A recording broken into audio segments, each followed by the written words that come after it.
Glória a Deus. Cumprimento os irmãos com a paz do Senhor Jesus. Amém? Abra sua Bíblia no primeiro livro de Reis, capítulo de número 19. Aleluia.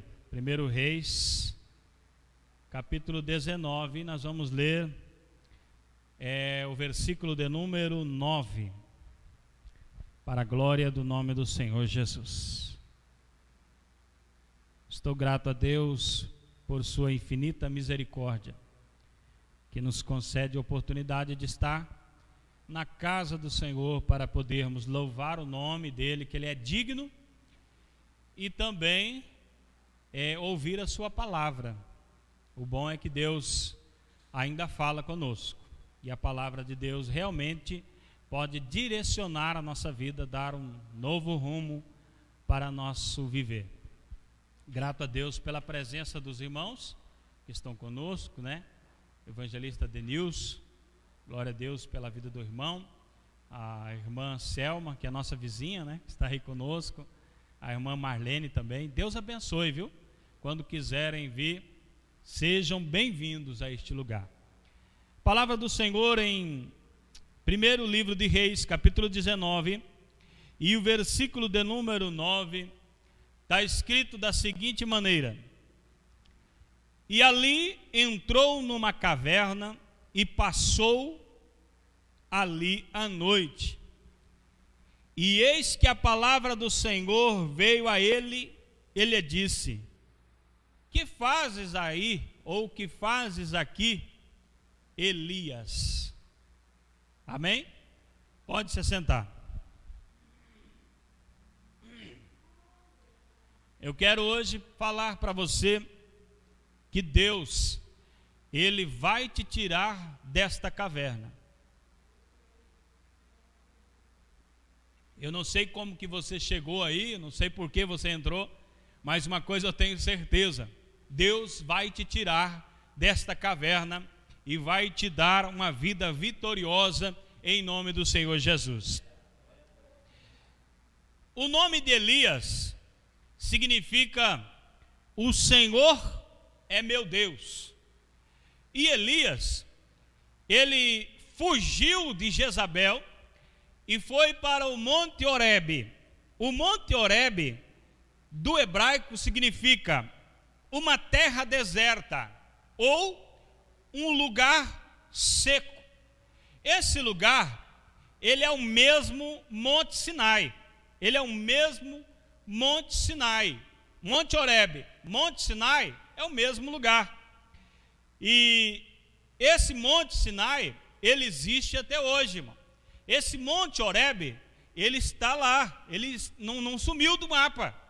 Porque às vezes a gente está pregando a Bíblia e as pessoas interpretam como se fosse uma história surreal, uma história abstrata, mas que não é verdadeira, é só um conto para que as pessoas possam melhorar de vida, se inspirar naquelas histórias. Não, o que está na Bíblia é verdade, aconteceu. E esse mapa que está vendo aí na tela é um mapa atual, é um mapa real. E eu ali circundei aonde fica a península do Sinai, e ali está, nesse lugar, próximo ao Egito, próximo a Israel, a Jordânia, ali está o Monte Sinai, ou o Monte Horebe. Esse Monte Sinai é o mesmo lugar aonde Deus apareceu a Moisés, aonde o Senhor apareceu a Moisés nas chamas e falou com ele no Monte Horebe. Esse Monte Horebe também é o mesmo lugar aonde o povo no deserto estava com sede e murmurou dizendo: estamos com sede. E o Senhor falou a Moisés e disse: bata com a vara na rocha e vai sair a água da rocha para o povo beber. É o mesmo lugar. Moisés bateu na rocha e da rocha verteu água e o povo bebeu e matou a sede. Eu quero pedir o fundo musical um pouquinho, ergue um pouquinho aí, porque senão o povo não aguenta. É o mesmo lugar que Deus fez uma aliança com o povo hebreu. É o mesmo lugar aonde os 10 mandamentos que você conhece, ou os mandamentos, os estatutos de Deus, as leis de Deus foram estabelecidas. Este é o monte aonde Moisés subiu e Deus escreveu com o dedo nas tábuas. Mais 40 dias, Moisés falando com Deus, Deus falando com Moisés. O povo lá embaixo se perverteu, se corrompeu. E Deus falou para Moisés, desce lá porque o povo já se corrompeu. E Moisés, quando viu o povo dançando em volta de um bezerro, irado, quebrou as tábuas que Deus havia escrito com o seu próprio dedo. Então Moisés subiu de novo lá e agora ele escreveu as tábuas. E ele trouxe, é o mesmo lugar onde Deus deu a lei para o povo de Israel. E ali, nesse mesmo monte, é o lugar que Elias entrou fugindo de Jezabel. Ou seja, Elias está no lugar certo, mas na hora errada.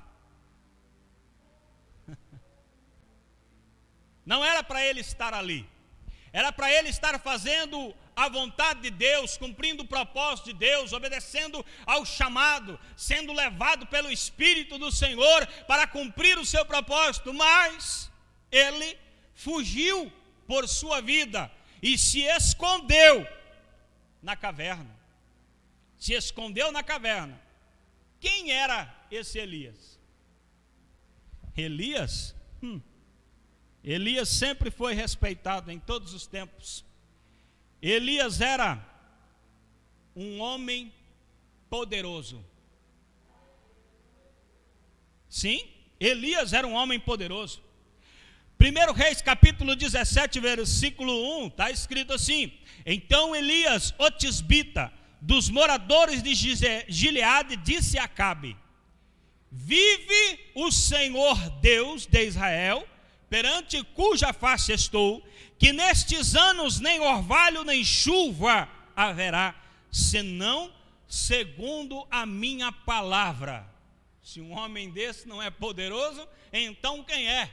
Ele confrontou o rei de Israel e disse: enquanto eu não disser, não chove nesse lugar. É um homem poderoso, mas não só isso. Elias era um homem de Deus. 1 Reis capítulo 17, versículos de número 18 e versículo 24 está escrito: então disse ela a Elias: que tenho eu contigo, homem de Deus?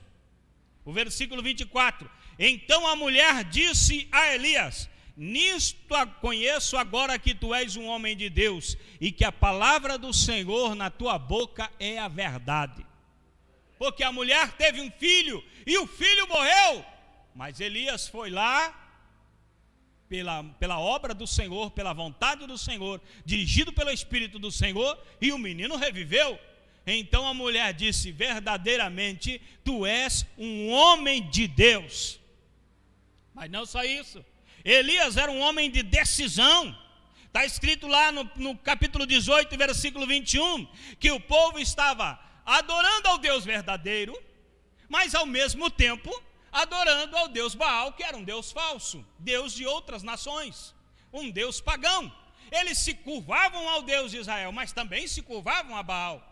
Estavam divididos, uns adoravam a Deus e outros adoravam a Baal. Então Elias se colocou de pé diante deles e disse: até quando vocês vão ficar nessa indecisão? Ou vocês servem ao Senhor Deus verdadeiro, ou vocês servem a Baal de uma vez? Era homem de decisão. Porque está faltando de gente decidida nos nossos dias, irmão. Gente que toma decisão, gente que toma uma posição. A partir de agora eu vou servir ao Senhor, vou parar com esse negócio. A partir de agora vou ser totalmente crente, vou parar com esse negócio de meio crente, um pé na igreja, outro no mundo. Chega disso, agora eu vou servir a Deus de verdade. Homem de decisão. Elias não tinha esse negócio de ficar meio lá, meio cá. Ele era do Senhor, vou servir ao Senhor. Um homem de decisão. Mas não só isso, Elias também era um homem de desafio. Porque você querer tomar uma atitude, mas não fazer nada, não significa muita coisa. Agora Elias, ele disse o seguinte: deem-se 2 bezerros. Ele disse: vamos fazer um desafio. Vamos fazer com 2 bezerros, um altar para mim e um altar para o vosso Deus aí. Um altar para o Deus Jeová e um altar para o Deus Baal. Aí vocês vão orar, vocês vão clamar, vocês vão lançar sorte, vocês vão fazer o culto de vocês. Depois, eu vou orar ao Senhor Deus Todo-Poderoso. Irmão, você pode confiar no Senhor Todo-Poderoso. Você pode acreditar, você pode tomar uma atitude, você pode ir 100% com convicção, porque o Senhor fará a obra. Ele se responsabiliza pela parte dele, mas o que Deus está esperando é que você tome uma decisão, aceite o desafio e vá para cima. Uma vez eu ouvi uma história bem estranha, bem esquisita, mas é verdade. Um missionário foi enviado à África. E quando ele chegou na África, logo no começo do trabalho dele, alguém veio e o desafiou. Disse: você veio falar do tal de Jesus? Eu tenho um desafio para você. Vou provar que esse Jesus não é nada e que o meu Deus é o Deus verdadeiro. O missionário ficou assustado, não esperava uma recepção assim. Marcado o dia, chegou no dia, irmãos, o filho do diabo, filho das trevas, pegou uma adaga afiada e passou na barriga. E quando ele passou aquela adaga, caiu tudo. E morreu. Não. Ele mesmo pegou, colocou para dentro e passou o lado da adaga. E já não tinha mais enfermidade nenhuma. E pegou a adaga e disse para o missionário: vai lá e mostra se o teu Deus é capaz de fazer tal coisa. O missionário ficou pasmo, não sabia que atitude tomar. Como vai fazer uma coisa dessa? Vai morrer. Então o Espírito Santo direcionou o homem de Deus e disse: manda ele fazer mais uma vez. Faz mais uma vez. E quando ele fez isso, meu irmão, quando ele passou a faca na barriga, quem disse que ele conseguiu colocar de volta? Morreu a míngua na frente de todo mundo.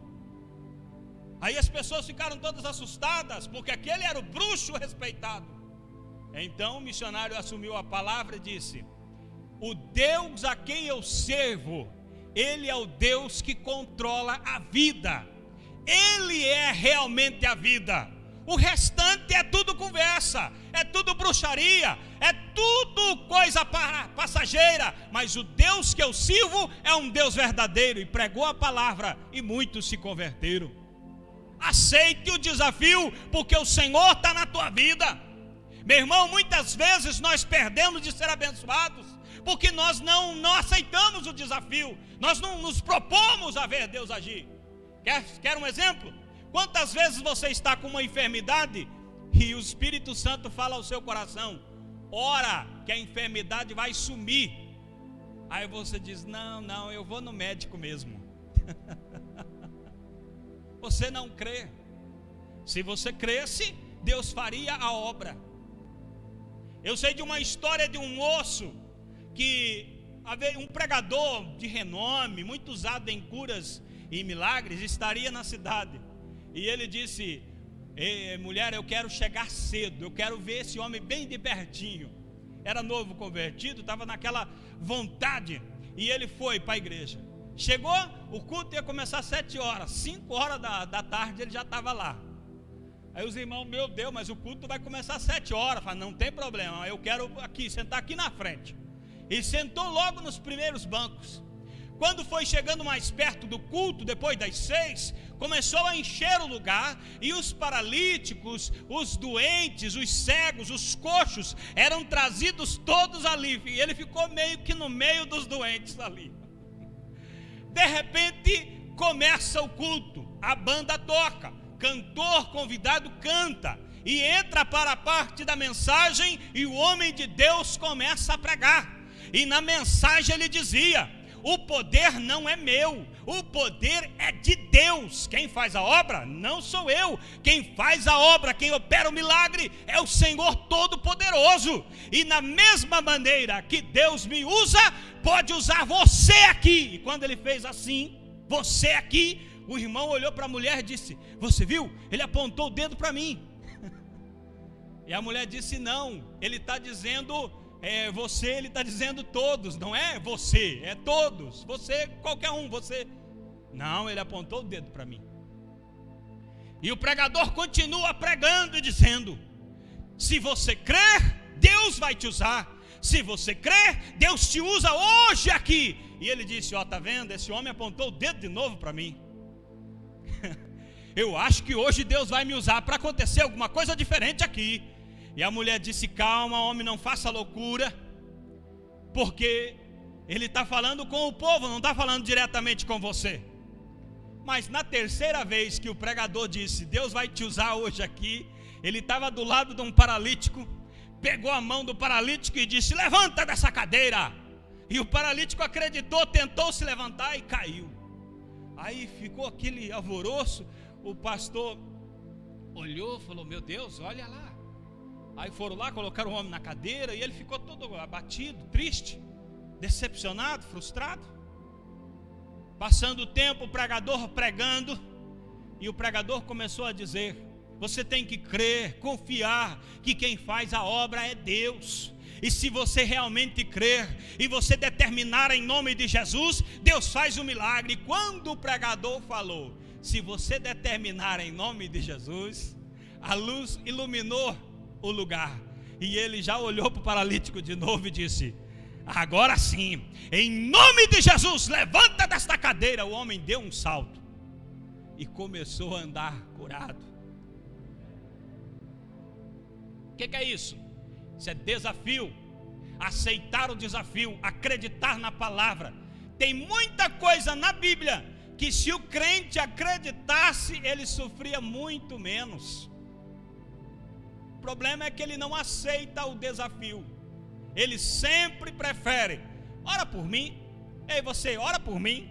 Você pode orar por mim? Ore por mim, porque ele não acredita nele, não acredita na oração dele. Deixa eu te falar, Deus está falando com você nesta noite. Acredite que Deus é quem faz a obra, não é o homem, é Deus. E se você crer, Ele usa você também. Aleluia. Mas não só isso, Elias também era um homem de fé. A Bíblia diz em Reis 18:42 que Acabe subiu a comer e Elias foi buscar ao Senhor. Já no versículo de número 45, a resposta à oração de Elias já estava chegando. O moço ia, olhava, não vejo nada. Mas de repente o moço foi e disse: meu senhor, eu estou vendo uma nuvem, mas é do tamanho de uma mão de um homem, é pequena coisa. Elias disse: então corre até o rei Acabe e diz para ele correr, mas apressar, porque senão ele vai levar chuva. E a resposta veio, a chuva chegou. Ele era um homem de fé. Mas não só isso, Elias também era um homem sustentado por Deus. Deus sustentava a vida do profeta Elias. Está escrito que o Senhor mandou que ele fosse para a beira do ribeiro. E olha o que Deus disse: e há de ser que beberás do ribeiro. Água, bebe do ribeiro. E comida eu tenho ordenado que os corvos ali te sustentem. Alguém acredita, a história paralela diz, que esses corvos pegavam comida lá da mesa do rei e levava para o Elias. Se era da mesa do rei ou não, eu não sei. Só sei que Elias não passou fome. Sustentado por Deus, assim como um passarinho não precisa trabalhar. Deus o sustentava na beira daquele rio. Também, depois que o ribeiro se secou, a Bíblia vai dizer que ele vai à casa de uma viúva, e lá Deus o sustenta com um pouco de azeite e um pouquinho de farinha. Então, Elias era realmente um homem cheio de Deus, mas Elias também era um homem semelhante a eu e você. Não tinha nada demais em Elias. Ele era igualzinho eu e você. Era comum, era um homem comum. Ele não tinha uma estrelinha na testa. Ele não era especial, um homem enviado de Deus à terra para fazer uma obra especial. Não. Elias era um homem igual eu e você, sujeito às mesmas paixões e tentações. A questão que faz a diferença são as escolhas, as atitudes. Olha o que a Bíblia diz lá em Tiago 5,17. Elias era homem sujeito às mesmas paixões que nós, e orando, pediu que não chovesse. Por 3 anos e 6 meses não choveu sobre a terra. Elias era um homem igual eu e você, mas ele orou, o Senhor ouviu, e por 3 anos e meio não choveu sobre a terra. E depois ele orou de novo e a chuva desceu. Você acha que isso é só na Bíblia que tem? Há pouco tempo atrás, na África, eu esqueci o nome do missionário, devia ter anotado para dizer para você certinho. O missionário disse: reúnam-se em tal lugar, porque eu vou lá naquele lugar e eu vou orar e Deus vai mandar chuva. Fazia muito tempo que aquele país estava em seca. Reuniu-se uma grande multidão. Os que tinham mais fé levaram guarda-chuva, e na hora ele orou, e sabe o que aconteceu? A chuva molhou tudo, irmão. Acabou com o evento. Choveu bastante. Se você crer nos dias de hoje, Deus ainda pode fazer coisa grande. Você precisa crer. Aleluia. Elias teve um momento de crise. Um momento de crise. O momento de crise que nós passamos é por algo que talvez nós possamos estar enfrentando. Você pode ser cheio de Deus, alegre, vivo. As pessoas olham para você e se inspiram em você. Mas de repente, parece que as coisas mudam. Você se abate e já não tem mais. Isso é crise. Quando acontece isso, é uma crise que você está passando. Alguns homens de Deus hoje têm se enfraquecido e se entregado à crise, deixado a crise abater, roubar. Sabe por que enfrentamos crise? Primeiro ponto, falta de fé. Olha o versículo 2 e 3 de 1 Reis 19. Jezabel mandou um mensageiro a Elias a dizer-lhe: assim me façam os deuses e outro tanto, se de certo amanhã a estas horas não puser a tua vida como a de um deles. O que vendo ele, se levantou para escapar com vida. Só voltando aqui no 1 Reis capítulo 18, Elias havia desafiado toda a nação. Deus havia mandado fogo do céu consumir o sacrifício. O povo de Israel todo tinha caído de joelho dizendo: só o Senhor é Deus. Eles estavam dizendo o seguinte: não vamos mais servir Baal, vamos servir somente o Senhor agora. Só o Senhor é Deus, só o Senhor é Deus. Elias degolou todos os profetas de Baal e de Astarote. Todos os profetas do mal, do maligno, do erro, foram mortos pela mão de Elias.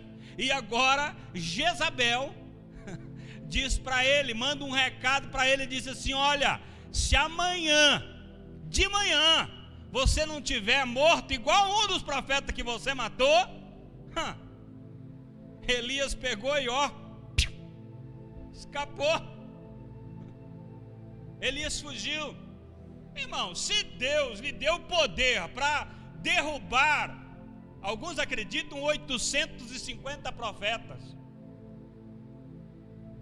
Se Deus lhe deu poder para convencer uma nação inteira de que o Deus verdadeiro era o Senhor Jeová, o que uma mulher poderia fazer?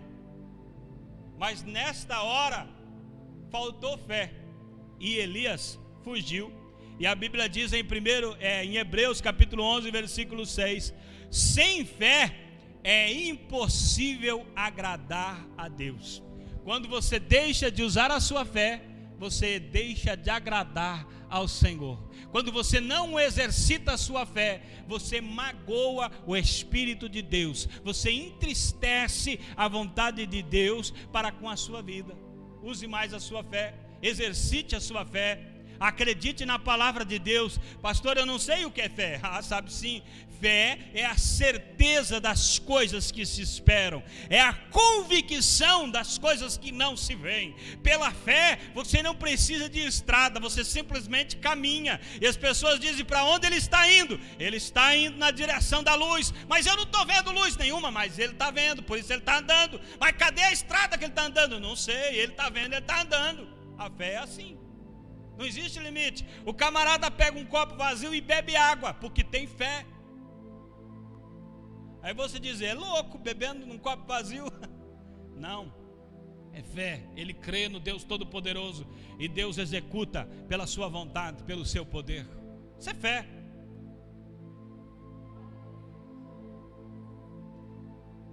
Mas nós estamos vivendo num tempo em que as pessoas correm desesperadas dizendo: um gigante, um gigante.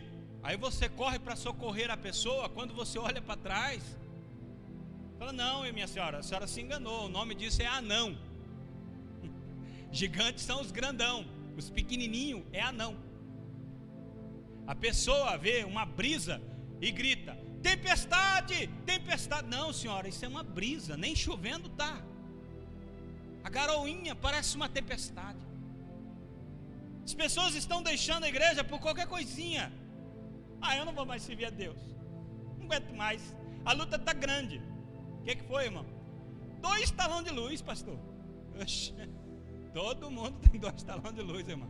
É só você não. As pessoas estão desanimando, estão deixando de pôr a fé em prática muito fácil. Estão desacreditando em Deus.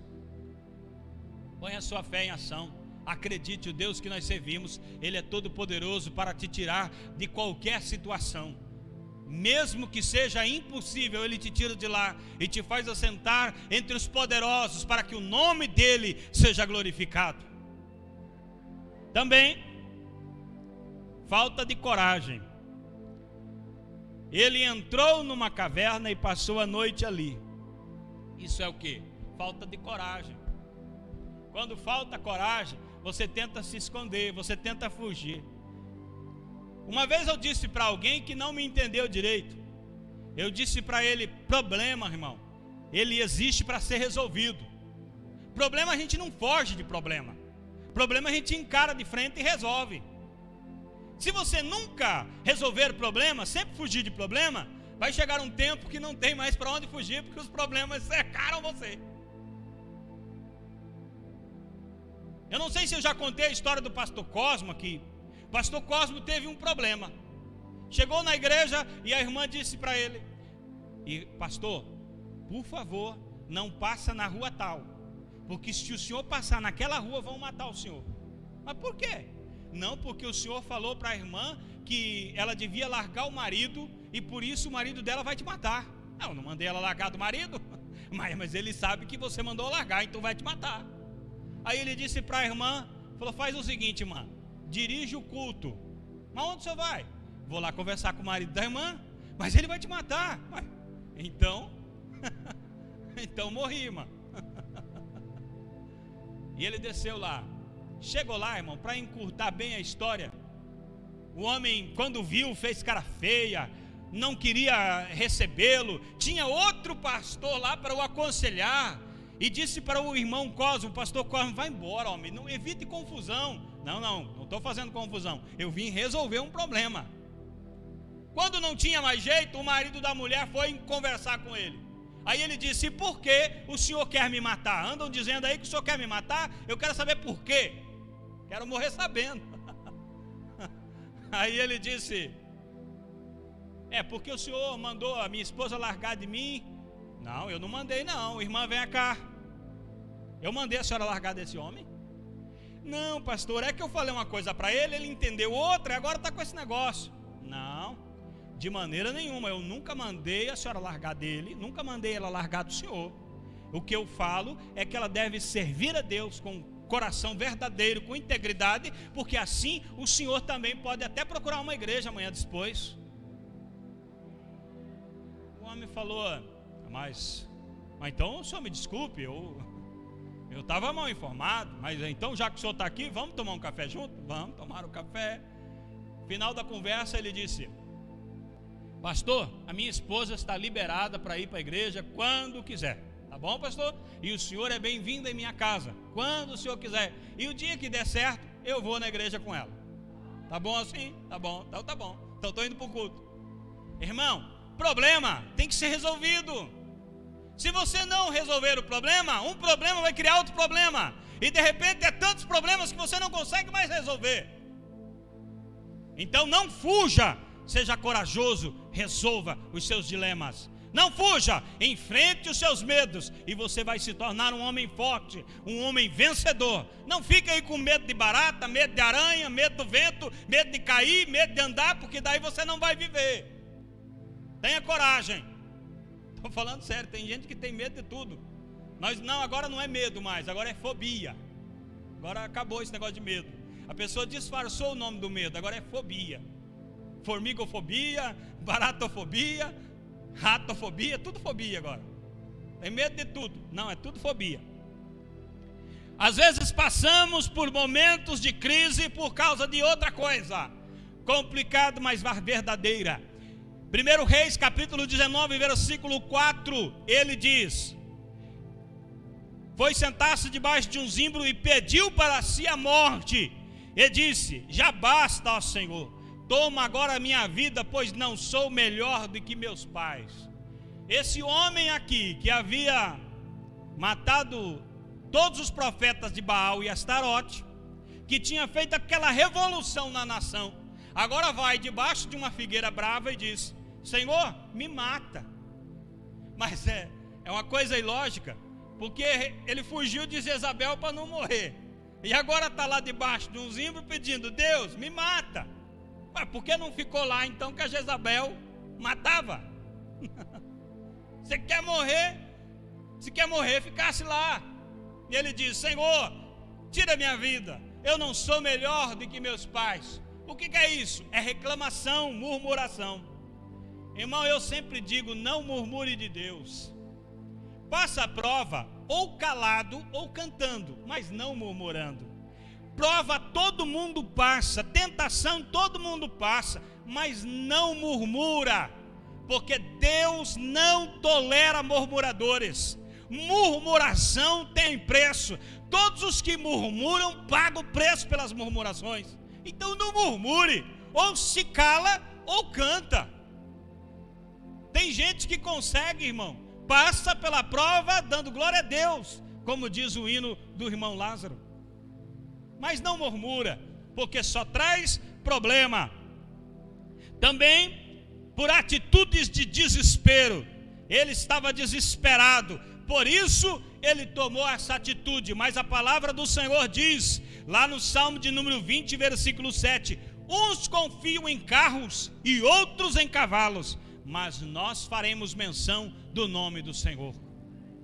A Bíblia diz mais, Salmos de número 23, versículo 4: ainda que eu andasse pelo vale da sombra e da morte, não temeria, não teria medo nenhum, porque o Senhor está comigo, a tua vara e o teu cajado me consolam.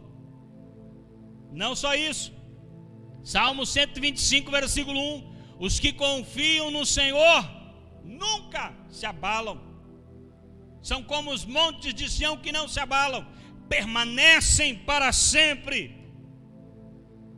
Aleluia. Deixa eu ir mais para frente aqui que o tempo está passando muito rápido. Qual foi o motivo da fuga de Elias? Primeiro, medo. Medo. O medo te faz fugir. E uma das coisas do medo é que ele toma conta de você. O medo, se você deixar, o medo dirige você. O medo dita para onde é que você vai. Já percebeu quando uma pessoa leva um susto muito grande? Alguns saem correndo.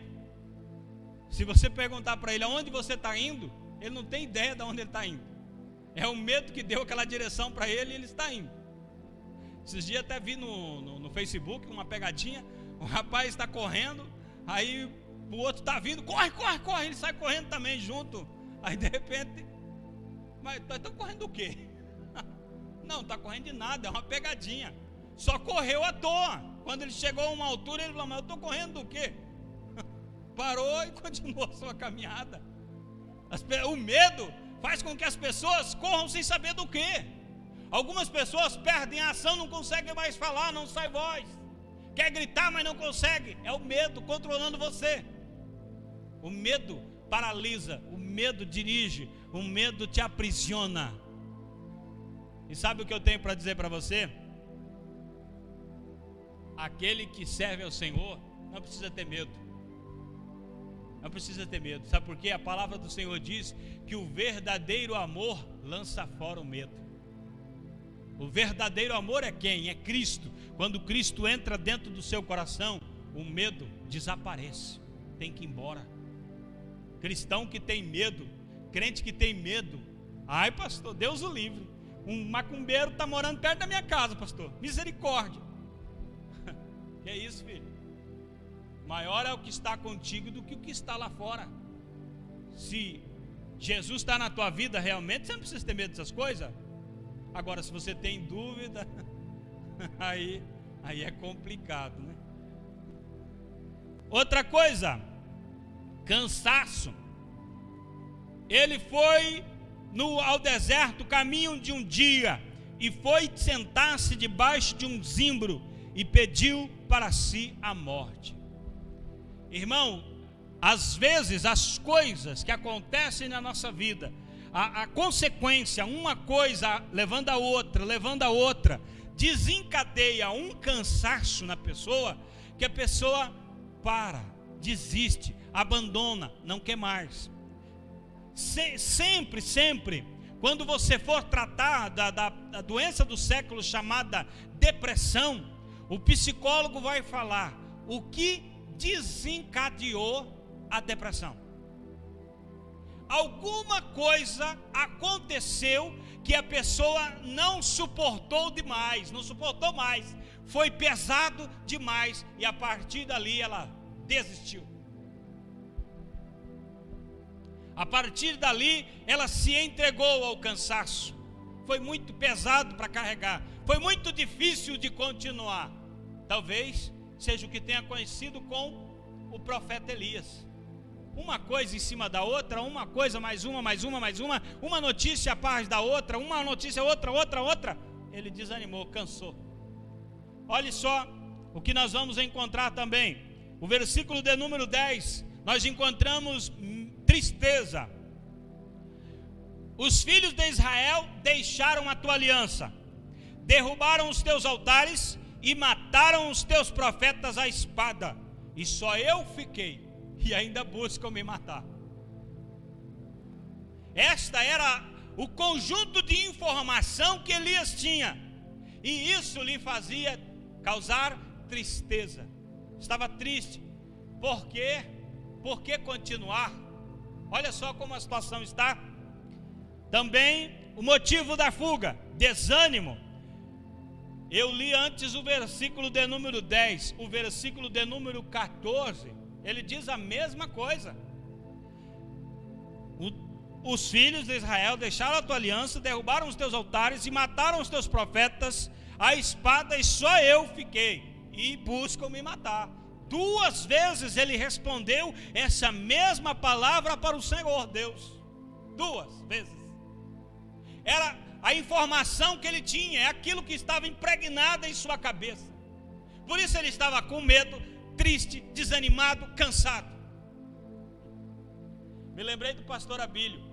A mulher chegou nele e disse assim: pastor, ore por mim. Por quê? Porque o diabo, pastor, o diabo está fazendo isso, o diabo, pastor, o diabo está destruindo, o diabo entrou lá, pastor, o diabo fez isso. Aí o pastor disse: ei, mas para aí, vamos fazer o seguinte, tira os olhos do diabo e olha para Cristo. Chega de dar tanta atenção para Satanás. Tem gente, irmão, que o que tem na cabeça dele é só as obras ruins. O que ele guarda, o que ele consegue absorver, é só o que de mal acontece no mundo. Tudo que acontece de ruim, ele está guardando, e o coração dele está para explodir, ele está guardando. Você vai fugir, vai acabar fugindo. Vai chegar um ponto que não tem mais como você carregar. Na mente de Elias, ele tinha essas coisas. O povo de Israel está desviado, os profetas foram mortos à espada, derrubaram os altares do Senhor, e eu sou zeloso pelas coisas do Senhor, e eu agora estou fugindo porque querem me matar.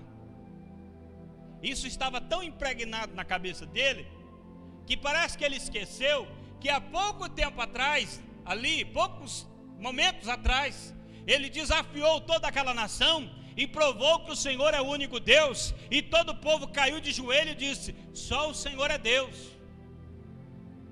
Estou dizendo isso para você, porque quando você deixa esses sentimentos dominarem o seu coração, você para de prestar atenção, você não raciocina direito. Deus está agindo na sua vida, está transformando a vida do seu familiar, está rompendo barreiras, está abrindo portas, e você não está enxergando, você só está enxergando o que de ruim acontece. Aí você se tranca na caverna e diz: eu não vou sair daqui mais, acabou para mim.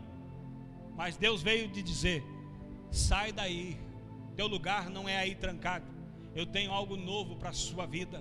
A tua vida não termina aí trancado nessa caverna. Eu tenho uma nova história, eu tenho uma nova vida para você. Aleluia. A Bíblia diz que Deus não desampara o seu povo. Salmos 37, versículo 25 diz: fui moço e agora sou velho, mas nunca vi um justo desamparado, e nem a sua descendência mendigar o pão. Irmão, um dia desse eu vou preparar uma mensagem sobre este verso, porque se você notar, olha o que Deus, quanto Deus é poderoso. Deus está dizendo: durante toda a vida de um justo, ele nunca vai ficar desamparado. E não só ele, a descendência dele também não vai ficar passando fome. O que quer dizer a Bíblia? É que se você tiver uma vida honesta diante de Deus, você realmente for um praticante de justiça, um homem de Deus de verdade, não só você estará seguro, mas também a tua descendência. E quando está falando da descendência, não está falando só dos que estão ali diante dos teus olhos, mas está falando da sua descendência. A posteridade tua há de ser abençoada, porque você é um homem de Deus. É isso que a palavra está dizendo. O Senhor nosso Deus, Ele é fiel. Isaías 49, versículo 15 e 16 diz: porventura pode uma mulher esquecer-se de seu filho que cria, que não se compadeça dele, do filho do seu ventre? Mas ainda que esta se esquecesse dele, contudo eu não me esquecerei de ti. Eis que nas palmas das minhas mãos eu te gravei, os teus muros estão continuamente diante de mim. O amor de Deus é superior ao amor de uma mãe. Pode uma mãe se esquecer de um filho seu? É difícil, mas ainda que ela se esqueça, Deus jamais se esquecerá de ti. Ele é fiel, Ele é poderoso. Mas pastor, e se eu não for fiel? A Bíblia está dizendo o seguinte: ainda que nós não sejamos fiéis, o Senhor permanece fiel, porque não pode negar-se a si mesmo. Não é que Deus tem uma qualidade de fiel, Ele é fiel, é a essência. Ele é Deus, Ele é fiel. O que Ele falou está falado, Ele não mente, Ele não pretende enganar. Ele é Deus. Se Ele falou, está falado. E Ele não se esquece de você. E Ele está conosco. Romanos 8,31. Que diremos, pois, estas coisas? Se Deus é por nós, quem será contra nós? Se Deus está na tua vida, meu irmão, o que pode derrubar a tua fé? O que pode destruir a tua vida? O que pode acabar com o teu ministério? O que pode destruir os planos que Deus tem para você? Se Deus está na tua vida, se foi Deus quem te chamou, se esse projeto é de Deus, se Deus ama você e tem um propósito com a sua vida, quem poderá? Ninguém. Também 1 João 4:4 diz: filhinhos, sois de Deus, vocês são de Deus e já o tendes vencido, porque maior é o que está em vós do que o que está no mundo. Se você é de Deus, deixa eu te contar uma coisa: o Espírito Santo de Deus mora dentro de você.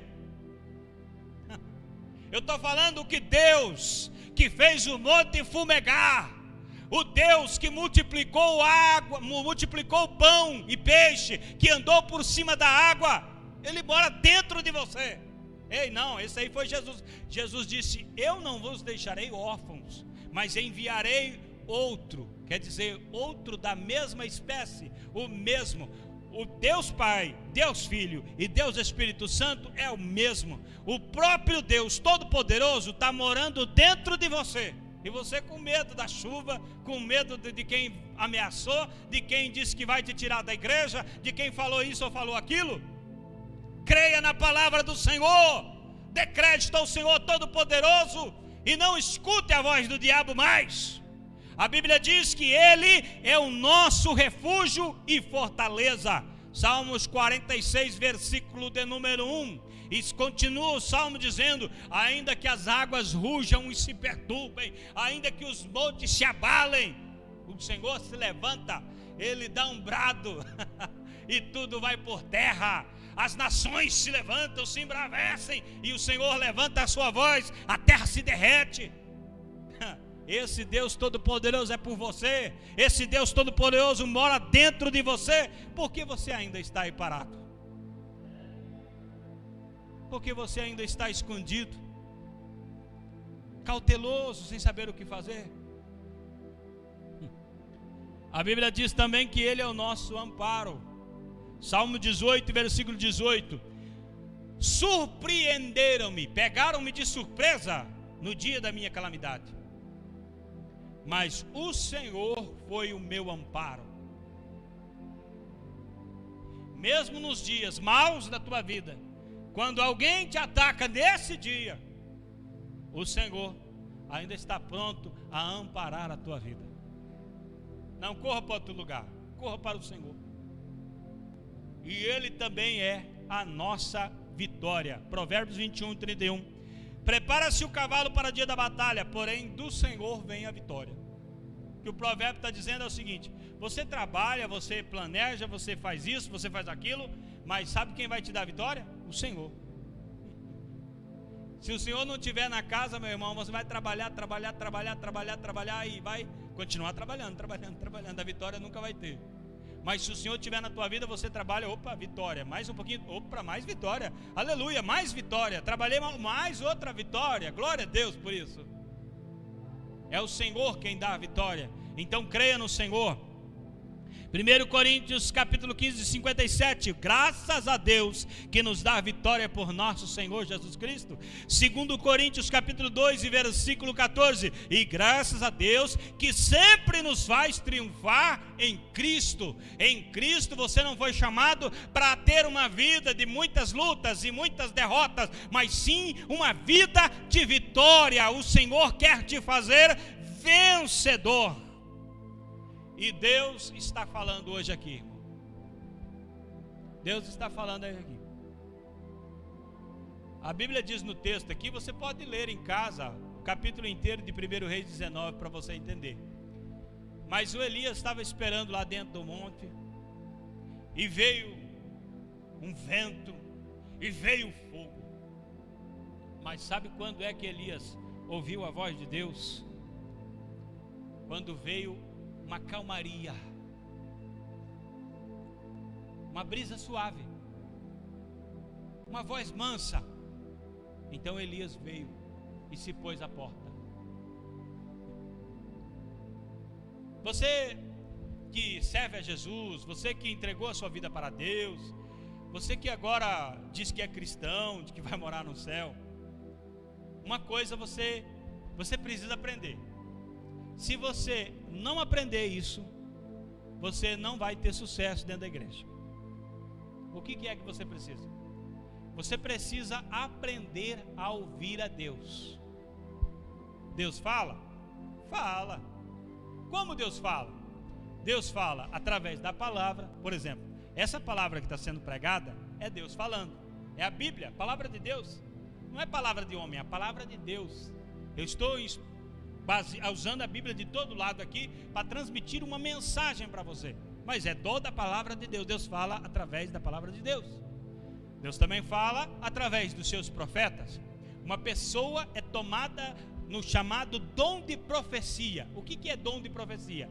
É Deus usando esta pessoa para falar uma mensagem específica para a sua vida. Essa palavra vai consolar, vai edificar. Essa palavra não vai trazer destruição. Ela vai cumprir o propósito de exortação, edificação, consolação. Palavra profética. Como funciona o dom de profecia? O Espírito Santo fala ao espírito da pessoa e a pessoa transmite com a boca e o outro ouve com o ouvido e põe em prática, e Deus é glorificado nesse negócio. Mas eu vou te dizer uma coisa: a qualquer momento você pode abrir a palavra e Deus falar com você. Mas tem mais. A maneira que Deus mais fala, e que posso afirmar com toda certeza que menos é ouvido, é dentro do coração. O Espírito Santo de Deus fala ao seu espírito. Não vá por aí. Aí eu vou dizer, é coisa da minha cabeça. Deu errado. O Espírito Santo de Deus fala ao seu espírito. Não fale isso. Mas você diz, não, eu vou falar. E você fala. Está errado. Escuta, irmão, aprenda a ouvir a voz de Deus. Deus não só fala em profecia. Deus não só fala em quatro paredes da igreja. Deus fala ao seu coração. E se você aprender a ouvir a voz de Deus no seu coração, o testemunho interior do Espírito Santo de Deus dentro de você, você será uma pessoa de sucesso. Você triunfará. Porque vai ser muito difícil você fazer uma coisa que vai trazer um grande estrago para a sua vida, porque o Espírito Santo é Deus, e Ele está vendo além dos seus olhos. Você está vendo apenas uma porta, mas o Espírito Santo de Deus está vendo o que tem depois da porta. Se você abrir a porta e entrar, você vai acabar com a sua vida. O Espírito Santo de Deus fala ao seu coração, não entre nessa porta, não abra essa porta. Se você ouviu a voz de Deus, você fala, epa, tem algo estranho aí. O Espírito Santo de Deus está dizendo para mim não abrir essa porta, não vou abrir. E você escapou do laço do passarinheiro, você escapou de uma grande armadilha. Mas se você não ouve a voz de Deus, o que tem a entrar essa porta? É uma porta igual a qualquer outra, e você entra e a armadilha estava armada. Aprenda a ouvir a voz de Deus. Tem muitas pessoas que pensam que ouvir a voz de Deus é só dentro da igreja. Ei, o Espírito Santo fala ao seu coração. Aleluia. Para mim encerrar, João 13, 18 e 37 diz: todo aquele que é da verdade ouve a minha voz. Todo aquele que entrega a sua vida a Jesus, ele ouve a voz de Jesus. Jesus mesmo disse: as minhas ovelhas ouvem a minha voz. Apocalipse 3 e 13 diz: quem tem ouvidos, ouça o que o Espírito diz às igrejas. O Espírito fala, Deus fala. Então ouça a voz de Deus. Deus disse a Elias: sai para fora e põe-te neste monte perante o Senhor. Onde ele estava? Dentro da caverna. Ele sai para fora. Por quê? Porque lá dentro da caverna, ele não ia poder fazer nada, a não ser dormir. Agora, quando você sai de dentro da caverna, então aquilo que Deus tem para a sua vida, pode se concretizar. Depois que ele sai de lá, Deus fala com ele o seguinte: vai pelo teu caminho para o deserto de Damasco, e lá unge Azael rei sobre a Síria, também Ageu filho de Ninsi ungirás rei de Israel, e também Eliseu filho de Safate de Abel Meolá ungirás profeta em teu lugar. O que Deus estava dizendo? A tua missão não acabou, o teu tempo ainda não terminou, você tem mais algumas coisas para fazer, e aí dentro da caverna você não vai fazer. Para fazer, você tem que sair de dentro da caverna. Estou concluindo a mensagem agora. Deus está falando contigo esta noite. Sai desta prisão.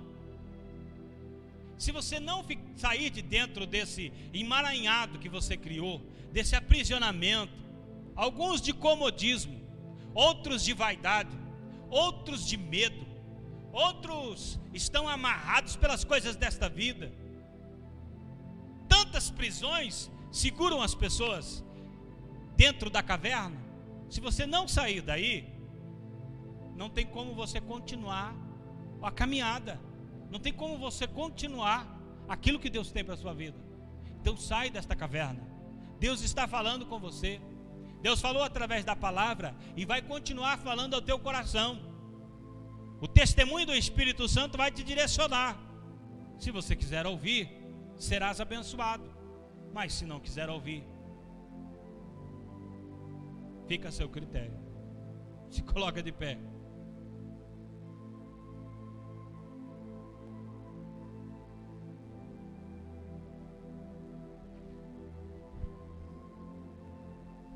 Eu quero orar com a tua vida. Aleluia. Eu quero que neste momento você coloque o seu coração diante de Deus. Talvez a situação da tua vida, os acontecimentos, as coisas que colocaram sobre você, trouxe um certo cansaço.